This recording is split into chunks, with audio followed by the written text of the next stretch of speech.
विद्यार्थियों, आज के वीडियो में आप सबका स्वागत है।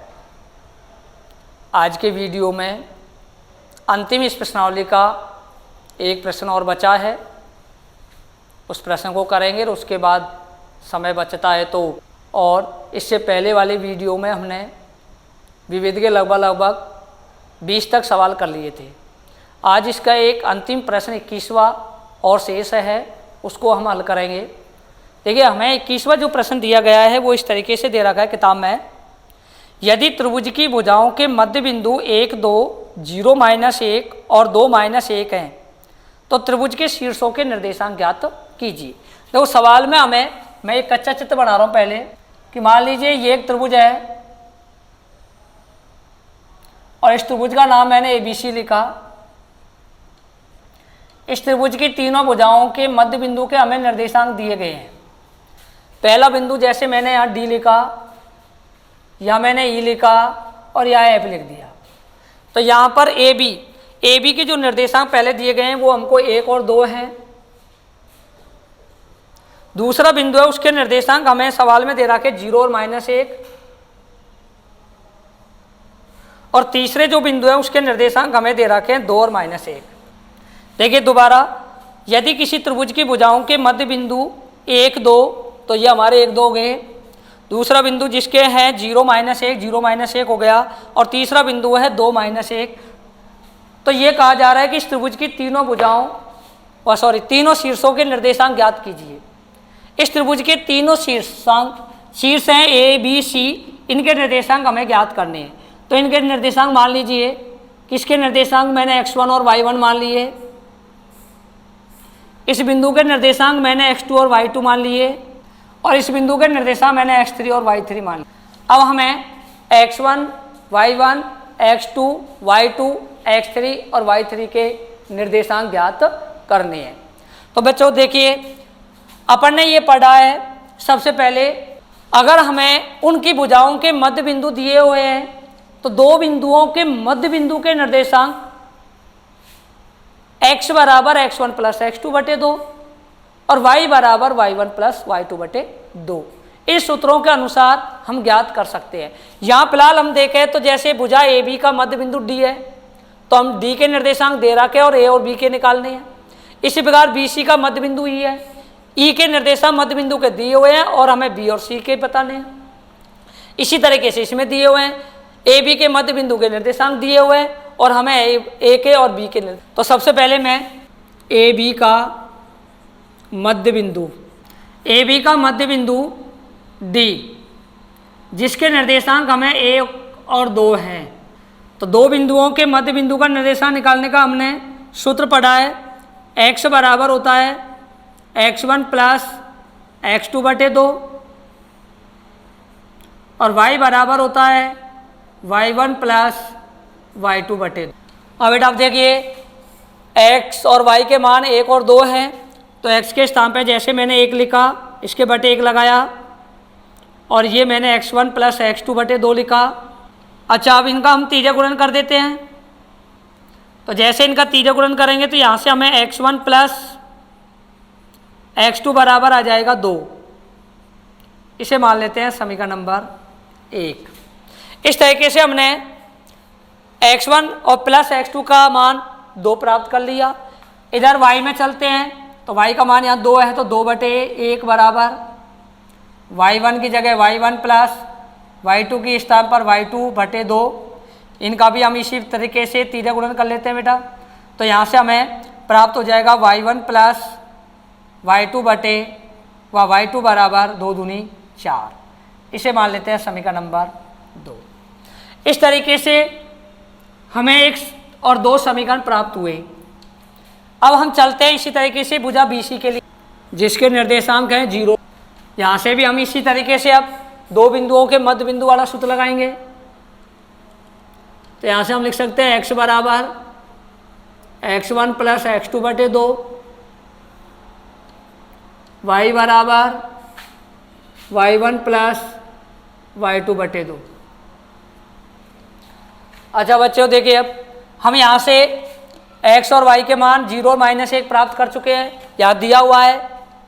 तो हम यहाँ पे लिखेंगे 0/1 बराबर x1 प्लस, अब देखो यहाँ पर हमारा इसमें चल रहे हैं तो x2 और x3 है, तो हम यहाँ पर x1 के स्थान पे लिखेंगे अब x2 प्लस या लिखेंगे x3 और बटे 2। ठीक है, अब ऐसे ही y1 के स्थान पे लिखेंगे y2, तो y के स्थान पे तो लिखा -1/1 बराबर, इधर लिखेंगे y2 प्लस y3। तो देखिए अब यहाँ पर जैसे अपन इनका तीजा गुणन करेंगे तो x2 प्लस x3 बराबर आ गया 0 के, समीकरण नंबर 3। इसी तरीके से इनका तीजा गुणन करेंगे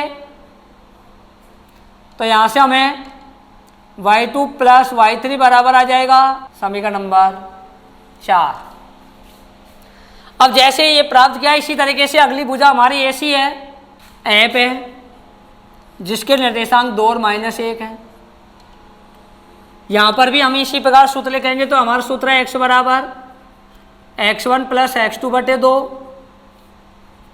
और y बराबर y1 प्लस y2 बटे 2। अब आप एक ध्यान रखना बच्चे, कहीं आप x1 x2 y1 y2 यहाँ पर इनको मत मानना, ये तो केवल मैंने सूत्र लिखा है, यहाँ पर भी ये सूत्र लिखा है और यहाँ पर भी ये सूत्र लिखा है, केवल यहाँ हमने अब सूत्र से x1 y1 x2 और y2 के मान इसमें रखे हैं।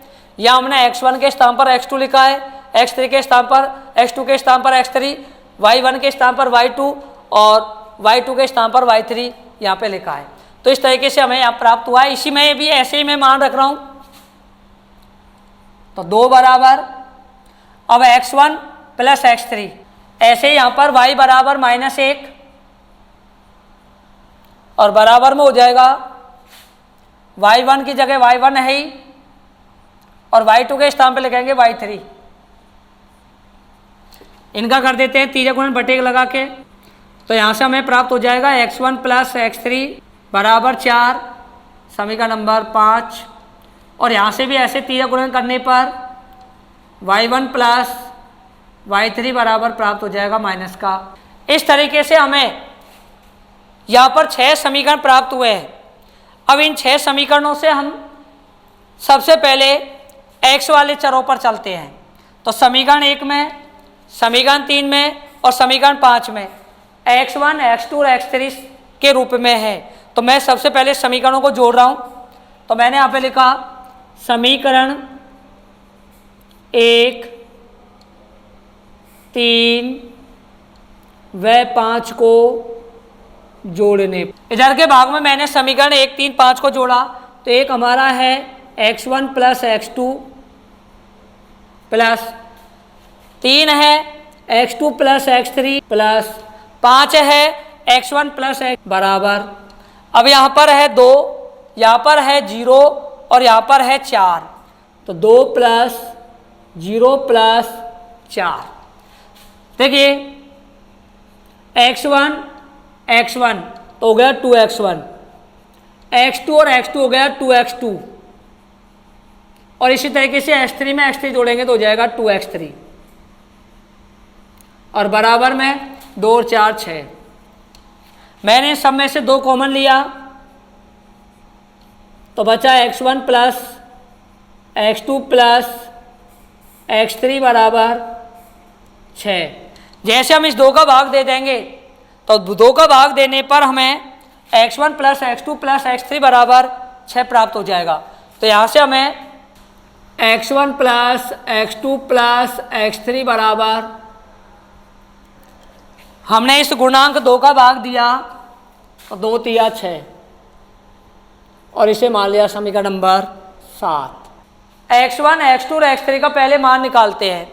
x1 x2 और x3 का मान निकालने के लिए यदि आप लोग x1 और x2 का मान 2 यहाँ समीकरण 1 से रख देते हैं समीकरण 7 में, तो आपको x3 का मान ज्ञात हो जाएगा। तो मैंने यहाँ पे लिखा, तो बच्चों हम जैसे मान रखते हैं तो x1 प्लस x2 के स्थान पर तो लिख देंगे 2 प्लस x3 और बराबर 3। यहाँ से हमें x3 बराबर प्राप्त हो जाएगा 3 माइनस 2 बराबर 1।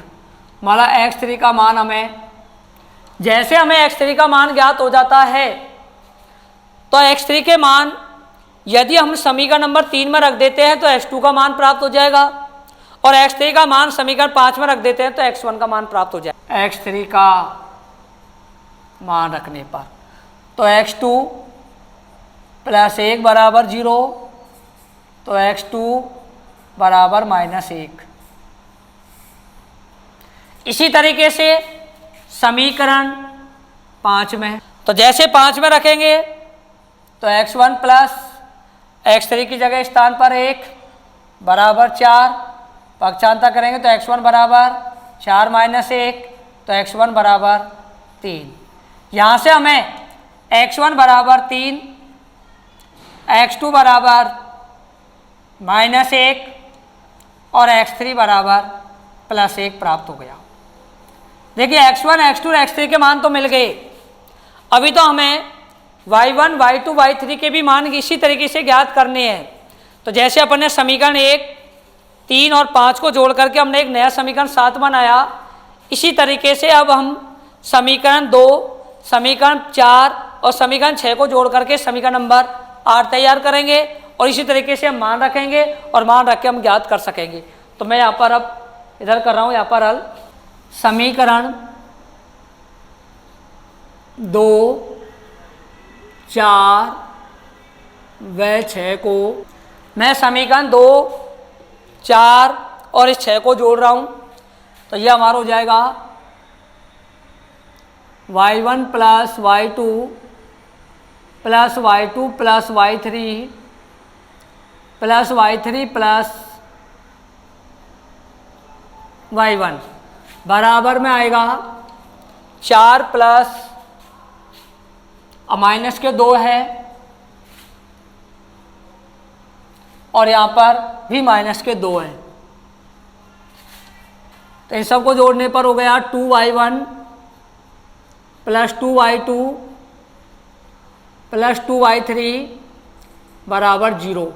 2 कॉमन लेके मैंने भाग दे दिया, तो हमारे पास बचा y1 plus y2 plus y3 बराबर 0। इसे मान लेते हैं समीकरण नंबर 8। अब हम समीकरण 8 में मान रख करके यहाँ से y1, y2, y3 का मान निकालेंगे। तो मैंने लिख दिया समीकरण 8 में समीकरण 2 से मान, देखिए हम समीकरण से जैसे मान रखेंगे तो मान रखने पर देखिए समीकरण 2 हमारा ये है, तो y1 प्लस y2 की जगह स्थान पर 4 रख देते हैं, तो y3 बराबर 0। तो यहाँ से y3 बराबर आ जाएगा -4। अब जैसे हमें y3 के मान ज्ञात हो जाता है, तो हम यहाँ से y2 और y1 का मान निकालने के लिए समीकरण नंबर 4 में y3 के स्थान पर रख देते हैं। जैसे हम रख रहे हैं तो y2 प्लस माइनस के 4 है, तो -4 बराबर 0। y2 प्लस का y3 की जगह -4 बराबर -2 है, तो यहाँ मैं -2 कर देता हूँ, इसका इधर पक्षांतर कर देता हूँ। तो y2 बराबर -2 प्लस 4, तो y2 बराबर आ गया +2। y2 का मान हमें +2 प्राप्त हो चुका है। इसी तरीके से अब हम समीकरण 6 में रख देते हैं। तो लिख देंगे समीकरण 6 में, तो समीकरण 6 में y3 का मान, समीकरण 6 में जैसे y3 का मान रखा तो y1 प्लस y3 का मान -4 है, तो वापिस ये -4 और बराबर में है -2, क्या बराबर -2। यहाँ से इसका पक्षांतर करेंगे तो y1 बराबर हो जाएगा -2 प्लस 4, तो y1 बराबर आ गया। इस तरीके से हमें x1, x2 और x3 के मान और y1, y2 और y3 के मान प्राप्त हो चुके हैं। अब हम इस तरीके से कह सकते हैं कि एक त्रिभुज जो हमने बनाया था अभी, उसमें शीर्ष A के निर्देशांक x1 प्लस और y1 है, तो x1 का मान तो 3 है, तो यहाँ पर अपन इसके निर्देशांक में लिखेंगे 3, और y1 का मान हमने ज्ञात किया है 2, तो A के शीर्ष के निर्देशांक 3 और 2। दूसरा बिंदु था B। अब B के निर्देशांक निकालने के लिए अब बेटा देखिए ए के हमने शीर्ष ए के निर्देशांक 3 और 2 प्राप्त कर लिए। इसी तरीके से शीर्ष बी के हैं, तो शीर्ष बी में हमारा x2 और y2 है। x2 का मान हमने यहाँ पे निकाला है तो -1 है, तो x2 के स्थान पर -1 प्राप्त हुआ। और y2 का मान हमने यहाँ पे निकाला है तो y2 का मान हमें 2 प्राप्त हुआ है, तो हम यहाँ पे 2 लिखेंगे। तो शीर्ष बी के निर्देशांक हो गए -1 और 2। अब आता है तीसरा शीर्ष सी जो है वो हमारा x3 और y3 था, तो x3 बराबर हमें 1 प्राप्त हुआ है, तो x3 के स्थान पर 1 लिखेंगे। और y3 बराबर हमने निकाला तो -4 प्राप्त हुआ। इस तरीके से एक त्रिभुज के यदि 3 बिंदुओं के निर्देशांक, मध्य बिंदु के निर्देशांक दिए हुए हैं, उनके शीर्षों के निर्देशांक ज्ञात कर सकते हैं। तो इस प्रकार हमें a के 3, 2, b के -1, 2 और c के 1, -4 प्राप्त हो चुके हैं। एक बार मैं इस सवाल को दोबारा करा रहा हूँ कि अपन ने इस सवाल को किस प्रकार से किया है। देखिए अपना ये चित्र था, इस प्रकार से एक त्रिभुज था, उसका नाम ABC। ए के निर्देशांक हमने x1 और y1 माने थे, b के x2 और y2 और c के x3 और y3। इनके मध्य में बिंदु D, E और F। डी के जो निर्देशांक हमें दिए गए थे वो इस तरीके से थे 1 और 2। बी के जो निर्देशांक थे वो हमारे थे 0 और -1 जो हमारे यहाँ पर। और एफ पे जो बिंदु है उसके निर्देशांक थे, एफ के जो हमने निर्देशांक 2 और -1। देखिए ये एक त्रिभुज है, इसके मध्य बिंदुओं के दिए हैं। तो सबसे पहले हमने भुजा ए बी का मध्य बिंदु वाला सूत्र लगाया और सूत्र से यहाँ से x1 और y1 का मान हमने रखा। x के स्थान पर 1 और y के स्थान पर 2, x1 के स्थान पर x1, x2 के स्थान पर x2, y1 के स्थान पर y1 और y2 के स्थान पर y2। और यहाँ से हमने इसका तीजा गुणन किया तो x1 + x2 बराबर 2 समीकरण नंबर 1, और यहाँ से y1 + y2 बराबर 4 समीकरण नंबर 2 प्राप्त हुए। फिर इसी तरीके से हम भुजा BC पर चले तो BC के मध्य बिंदु 0 -1 है, जिसके निर्देशांक सूत्र हमारा x बराबर x1 + x2 बटे 2, y बराबर y1 + y2 बटे 2। यहाँ से हमने x और y का मान रखा और x1 के स्थान पर x2, x2 के स्थान पर x3, y1 के स्थान पर y2 और y2 के स्थान पर y3 लिखा। और यहाँ से हमने x2 + x3 बराबर 0 और y2 + y3 बराबर -2 प्राप्त किया। समीकरण 3 और 4 रखा। इसी तरीके से हमने तीसरे का मध्य बिंदु के अनुसार ये समीकरण नंबर 5 और 6 प्राप्त किया। उसके बाद हमारा जैसे समीकरण x अक्ष के लिए 1, 3 और 5 इनको जोड़ा गया, जोड़ने पर हमें एक नया समीकरण प्राप्त हुआ और वो समीकरण हमें इस प्रकार x1 + x2 बराबर 3 प्राप्त हुआ, जिसे समीकरण नंबर 6 लिखा। समीकरण 7 में हमने समीकरण 1 व समीकरण 1 से 7 में मान रखा तो हमें 2 + x3 बराबर 3, तो x3 का मान हमें 1 प्राप्त हुआ। x3 का मान समीकरण 3 में रखा तो हमें x2 का मान प्राप्त हुआ। समीकरण 5 में x3 का मान रखा तो हमको x1 का प्राप्त हुआ। इस प्रकार x1 का मान 3, x2 का मान -1 और x3 का मान +1 प्राप्त हो चुका है।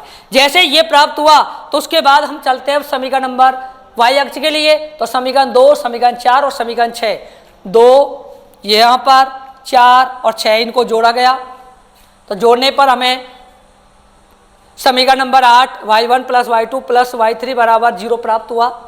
समीकरण 8 से हमने समीकरण 2 से समीकरण 8 में मान रखा यहाँ पर इससे, तो y1 + y2 के स्थान पर मान रखा 4, तो 4 + y3 बराबर 0, तो y3 का मान -4 प्राप्त हुए। जैसे ही y3 का मान प्राप्त हो गए तो y3 का मान हमने समीकरण नंबर 4 इसमें रखा y3 के स्थान पर, तो हमको y2 का मान प्राप्त 2 हुआ। जैसे ही y2 का आगे तो उसके बाद समीकरण 5 में y3 का मान समीकरण 5 में रखा, तो यहाँ पर हमारे समीकरण 5 में y3 का मान रखने पर y1 का मान प्राप्त हो गया। इस तरीके से y1, y2 और y3 के निर्देशांक प्राप्त हुए। और इस तरीके से हमने x1, x2, x3, y1 + y1, y2, y3 के मान रख करके और हमें a, b, c तीनों शीर्षों के निर्देशांक प्राप्त हो चुके हैं। इस तरीके से हमारा ये प्रश्न समाप्त होता है। ये सवाल हमारा इस तरीके से हल हो पाता है। अब देखिए इस प्रश्नावली 9 के तो प्रश्न अपने पूरे किताब के अनुसार समाप्त होते हैं। अब मैं इसमें से कुछ एक दो प्रश्न अतिरिक्त क्वेश्चनों को करा रहा हूँ जो अन्य महत्वपूर्णों से संबंधित है, थोड़ा किताब से हटके है। उन प्रश्नों को हम किस तरीके से कर सकेंगे। तो जैसे एक वह क्वेश्चन एक्स्ट्रा क्वेश्चनों में एक क्वेश्चन हमारा इस तरीके से दिया हुआ है, दो बिंदुओं जिसके निर्देशांक 0 cos थीटा तथा sin थीटा 0 के मध्य की दूरी ज्ञात कीजिए।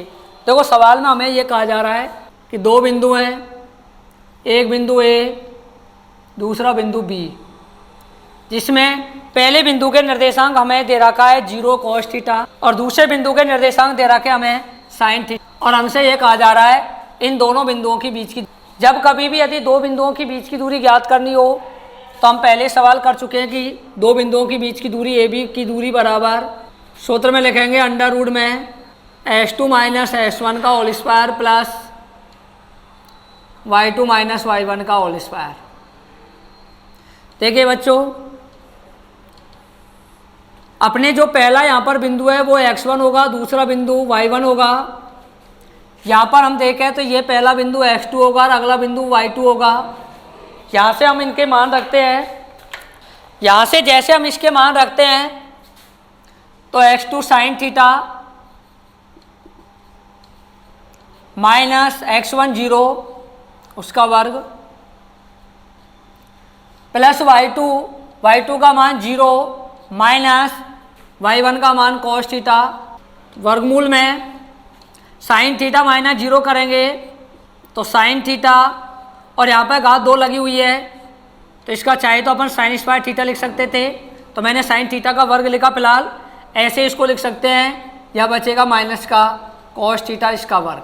sin थीटा का वर्ग होगा sin स्क्वायर थीटा और माइनस cos थीटा का वर्ग होगा प्लस, अपन ने त्रिकोणमिति में सूत्र पढ़ा है, चूंकि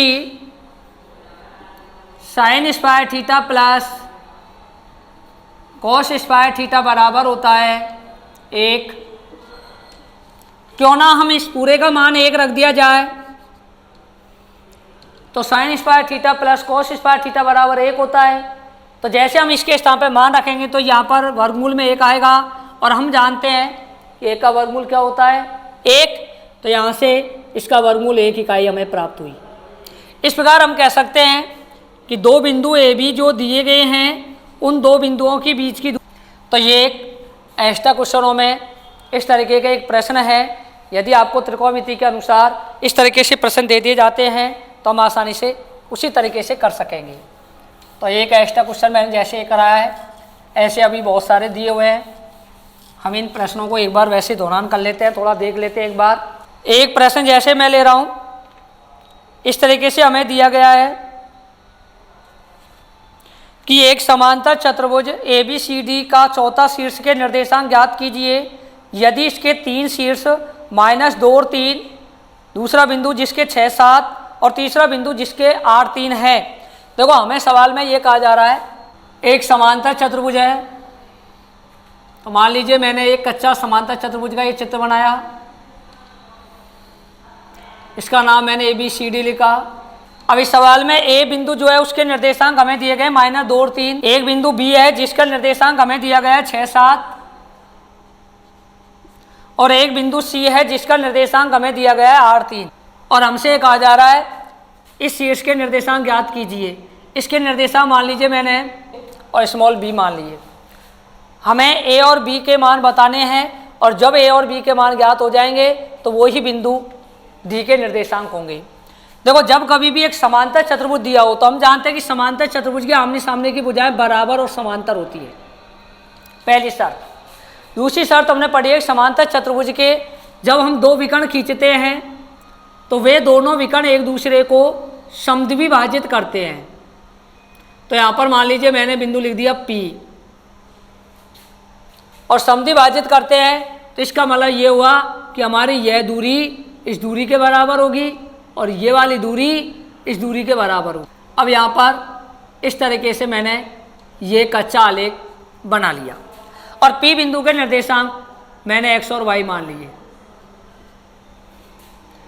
अब आप एक बात ध्यान रखना कि जब कभी भी यदि दो बिंदु हैं और दो बिंदुओं को मिलाने वाला अगर कोई रेखाखंड होता है और उस रेखाखंड को यदि दूसरा रेखाखंड समद्विभाजित करता है तो वह बिंदु उसका मध्य बिंदु कहलाता है। तो इसका मतलब ये हुआ कि विकर्ण एसी का मध्य बिंदु एक्स वाई है। तो हम यहाँ पर हल में लिखेंगे। अब हमें एक्स और वाई के मान निकाल लेते हैं।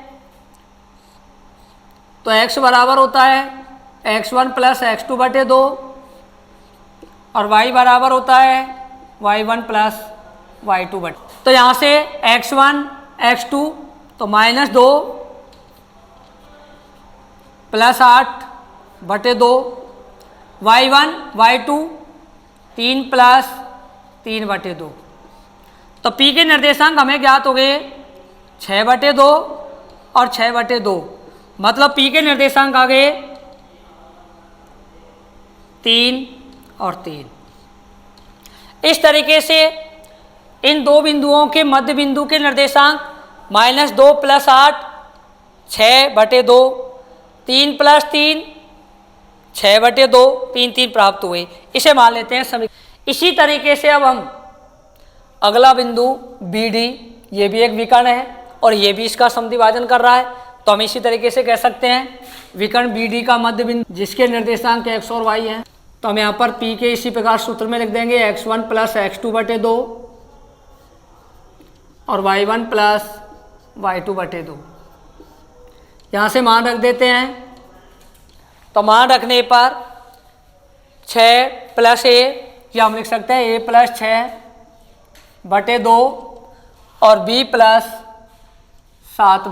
यहाँ पर प्रश्न में जब दोनों विकर्ण एक दूसरे को समद्विभाजित कर रहे हैं तो ये एक दूसरे के उभयनिष्ठ हुए, और जब एक बिंदु दूसरे बिंदु का उभयनिष्ठ बिंदु होता है तो वो उसका संपाती होता है, और जब एक बिंदु दूसरे का संपाती है तो हम ये कहेंगे कि ये वाला मान इसके बराबर होगा और y अक्ष का मान y अक्ष के बराबर होगा।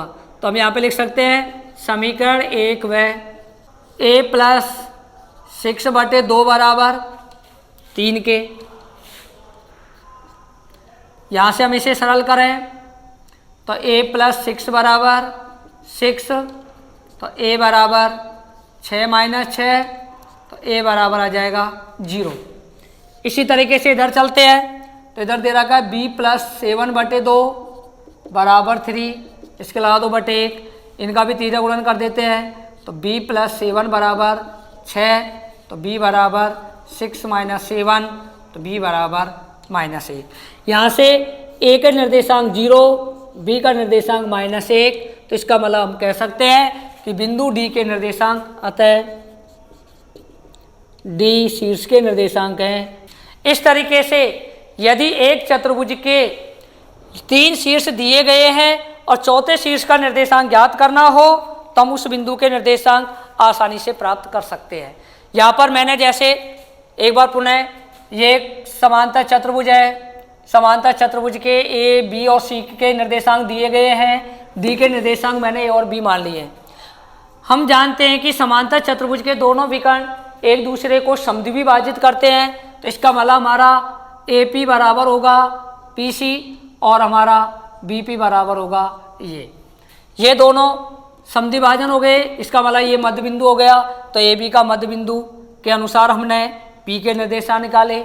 इसी प्रकार बी डी के मध्य बिंदु के अनुसार हमने पी के निर्देशांक निकाले। समीकरण 1 और 2 रखा।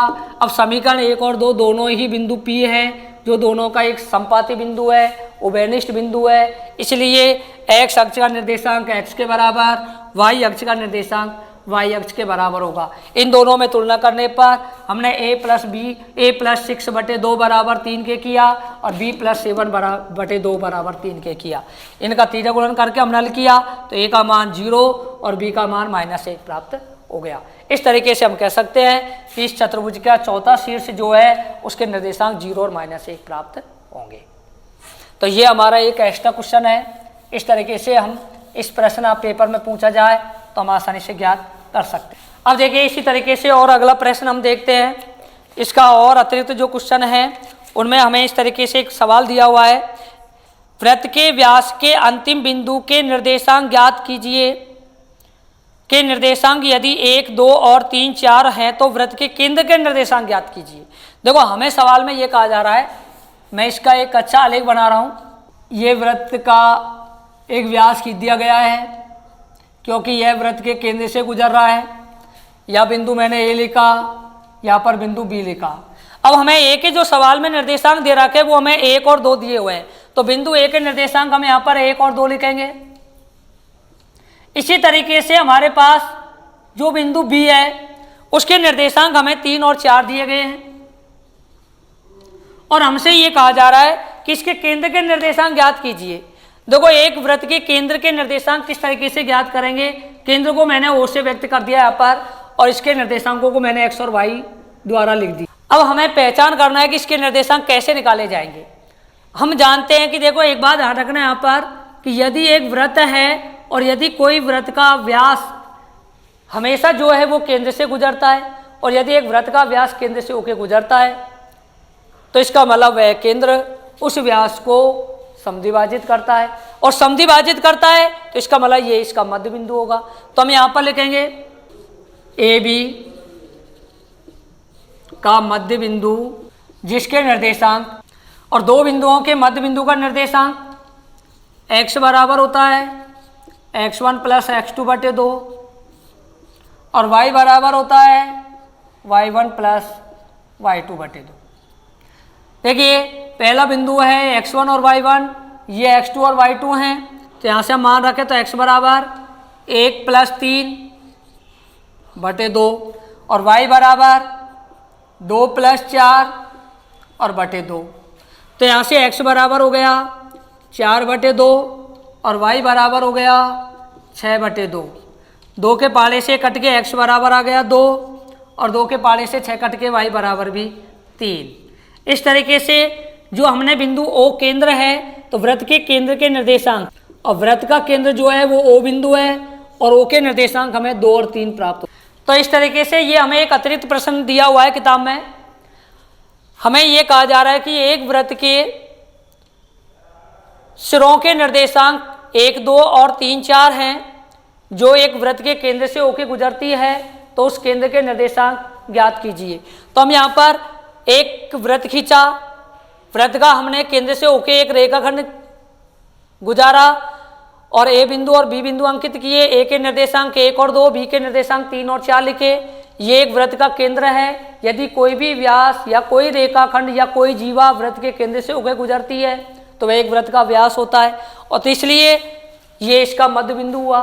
यदि ये इसका मध्य बिंदु है तो वही केंद्र होगा, और केंद्र है तो यहाँ पर केंद्र के निर्देशांक दो बिंदुओं के मध्य बिंदु वाला सूत्र के अनुसार, तो ए बी का मध्य बिंदु जिसके निर्देशांक x बराबर होता है x1 प्लस x2 बटे 2, और y बराबर होता है y1 प्लस y2 बटे 2। यहाँ से x1 और x2 और y1 और y2 के मान हमने इनमें रखे, इन्हें सरल किया तो x का मान 2 और y का मान। आज के वीडियो जो हमने पढ़ा है इसमें अंतिम एक प्रश्न था, उसके बाद मैंने 2 प्रश्न अतिरिक्त क्वेश्चन कराए हैं।